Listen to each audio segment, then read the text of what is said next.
Hola, ¿qué tal? Primeramente yo les voy a hablar sobre las estructuras del encéfalo. Como primer punto tenemos el cerebro. El cerebro ocupa la mayor parte de la cavidad craneal. Está dividido en dos hemisferios, los cuales son derecho e izquierdo, y en los lóbulos que están divididos en frontales, parietales, temporales y occipitales. Una de las funciones clave del cerebro es que funciona como corteza sensorial primaria, en la cual se encarga de recibir sensaciones. Tenemos también la corteza motora primaria, que esta genera órdenes motoras voluntarias, y las áreas de asociación, que estas se encargan de planificar el lenguaje y la memoria. Como segundo punto tenemos el cerebelo. Este se encuentra en la parte posterior e inferior al cerebro, en este caso debajo de los lóbulos occipitales y detrás del tronco encefálico. Una de las funciones del cerebelo es la coordinación del movimiento, el tono muscular, el equilibrio y el aprendizaje motor fino. Como tercer punto tenemos la protuberancia. La protuberancia se encuentra entre el mesencéfalo y el bulbo raquídeo anterior al cerebelo. Una de las funciones principales de la protuberancia es que contiene núcleos de nervios craneales. Estos dependen de funciones sensoriales faciales, masticación, movimientos oculares, expresión facial y audición. Como cuarto punto tenemos el bulbo raquídeo. Este se encuentra en la parte inferior del tronco encefálico, continuando en la parte superior con la médula espinal anterior al cerebelo. Una de las funciones principales del bulbo raquídeo son los centros vitales autonómicos, que eso se encarga de la respiración, la frecuencia cardíaca y la presión arterial. Como quinto punto tenemos la médula espinal. Esta continúa inferiormente desde el bulbo raquídeo dentro del canal vertebral hasta la región lumbar. Una de las funciones principales de la médula espinal son los reflejos espinales. De igual manera están las vías ascendentes, en este caso las sensitivas, y las descendentes, que son las motoras, que comunican el cuerpo con el encéfalo. Como sexto punto tenemos el tálamo, par de núcleos simétricos en el diencéfalo, justo por encima del mesencéfalo medial los hemisferios.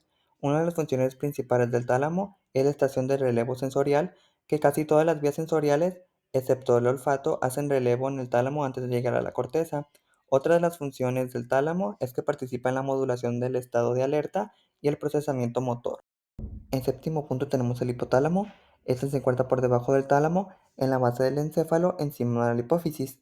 Una de las funciones principales del hipotálamo es la homeostasis, que se encarga de regular la temperatura, la ingesta y las conductas sexuales.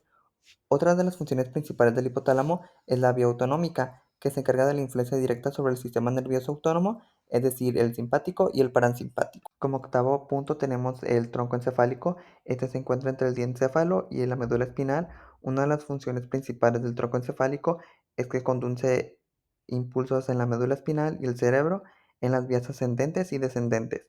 De igual manera regula las funciones vitales automáticas en los centros cardíacos, respiratorios y vasos motores. Como noveno punto tenemos el lóbulo temporal. Este se encuentra en la parte lateral e inferior del cerebro, debajo de la cisura lateral. Una de las funciones principales del lóbulo temporal es la audición, la comprensión del lenguaje, la memoria, las emociones y el reconocimiento de estímulos complejos. Como décimo punto tenemos el lóbulo occipital. Este se encuentra en la parte posterior del cerebro, es decir, en la zona dorsal y caudal del encéfalo. Una de las funciones principales del lóbulo occipital es que se encarga de recibir las señales del nervio óptico a través del tálamo. Como onceavo punto tenemos el lóbulo parietal. Este se encuentra en la parte superior y posterior del cerebro, detrás del lóbulo frontal y delante del lóbulo occipital. Una de las funciones del lóbulo parietal es que se encarga de procesar la información sensorial del cuerpo y de relacionarla con el espacio y el movimiento. Como doceavo punto tenemos el lóbulo frontal. Este se encuentra en la parte anterior del cerebro, justo detrás de la frente. Una de las principales funciones del lóbulo frontal es el centro del control, la planificación y la conducta consciente.